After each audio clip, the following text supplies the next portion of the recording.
guys, thanks for tuning in. Today we're going to talk about coconut oil since it's become a staple in a lot of our diets, and we're going to discuss whether it might be unhealthy or healthy, because the AHA, the American Heart Association, has just come out saying that it actually increases your risk of heart disease due to its high saturated fat content.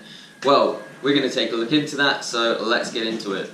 I'm sure you've heard of the risk of high cholesterol and heart disease, and the relationship which saturated fat has to that.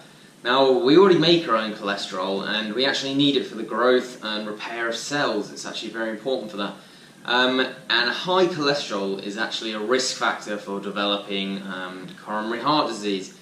This actually happens when cholesterol builds up in the blood and it starts to form plaques and blood clots on the artery walls. Now, although the cholesterol does deposit on the artery wall, obstructing it and eventually causing things like atherosclerosis and strokes, it's really the type of cholesterol that we need to be focusing on. So cholesterol is actually a compound which is transported by a lipoprotein. You know these as LDL or HDL, which are the bad and good kinds of cholesterol. Now, we all know that saturated fat is something that raises LDL cholesterol, and coconut oil happens to be 84% saturated fat.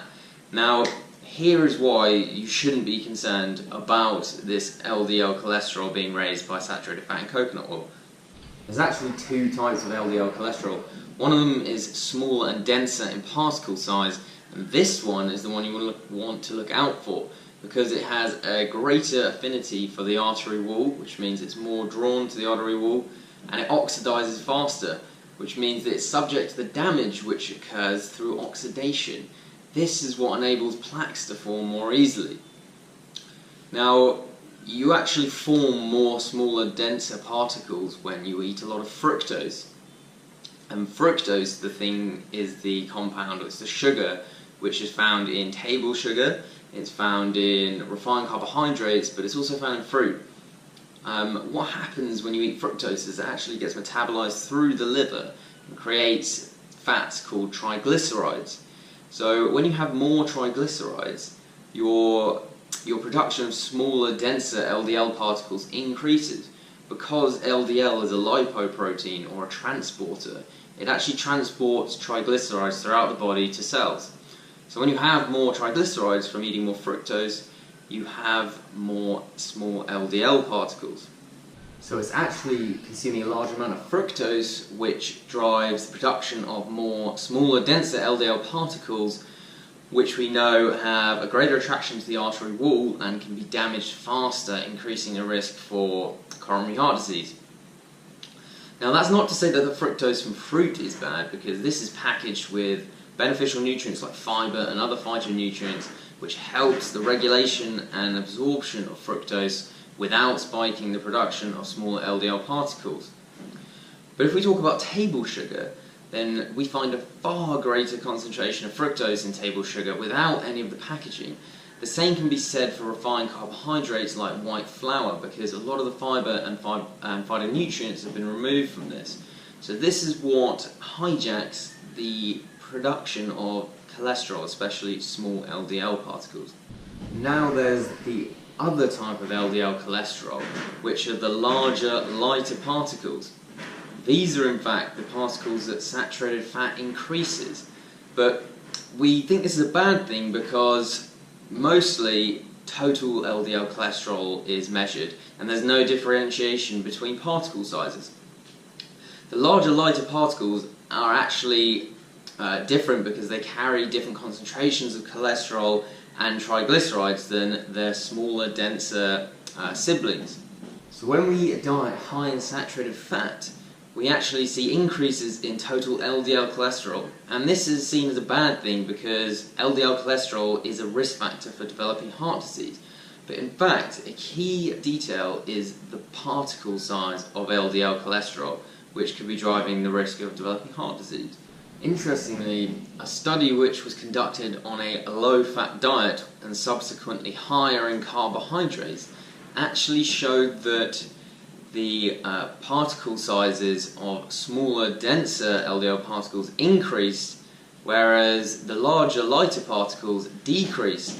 Now, this would actually increase the risk of developing heart disease because you have more of the smaller, denser particles which have a greater attraction to the walls of the artery, which form plaques. The AHA also said that coconut oil had no other beneficial quality, which we know not to be true because coconut oil actually increases the amount of natural antioxidant in the form of a hormone that you have called pregnenolone. Now, it also has its own antioxidant qualities, which we know is beneficial for heart disease because oxidation is the process by which cells are damaged and plaques form, and antioxidants are the very things that combat that process. And now there's the good kind of cholesterol, or HDL cholesterol. This is considered a good cholesterol because it actually helps mop up excess cholesterol from cells which could be subject to oxidation and the formation of plaques.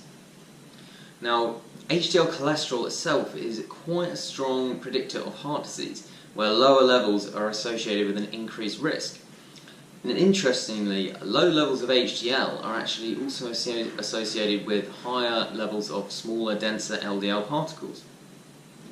Now, coconut oil is actually what raises HDL cholesterol, accounting for its cholesterol normalizing properties. But what coconut oil also does is raise the larger, lighter LDL particles along with HDL cholesterol. Now, this isn't a bad thing because the smaller, denser particles aren't affected, and in fact, having a higher level of HDL cholesterol helps to regulate overall cholesterol.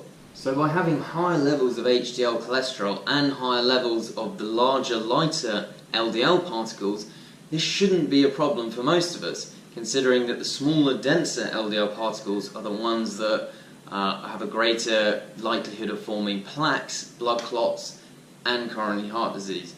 So to wrap this all up in practical terms, it's really refined sugars and refined carbohydrates which increases the production of the more dangerous, denser LDL particles.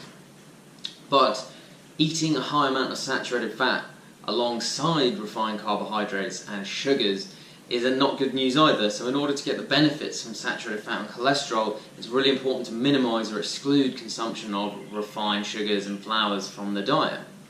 Now, of course, there are some of us who have different genetics and who might be a little bit more sensitive to saturated fat, in which case they might need to moderate consumption a little bit more. But for most of us, saturated fat shouldn't be a problem. But it's also important to consider other lifestyle factors outside of diet, such as genetics, exercise, sleep, and stress. These can all affect cholesterol as well. So when next looking at cholesterol, it's important to look at the HDL to total amount of cholesterol in a ratio, and also have a look at the LDL particle size and particle number for a better idea of your overall cholesterol. Thanks very much for tuning in, guys. I hope this video was useful. Please don't be shy and subscribe to my channel, where there's plenty more where that came from.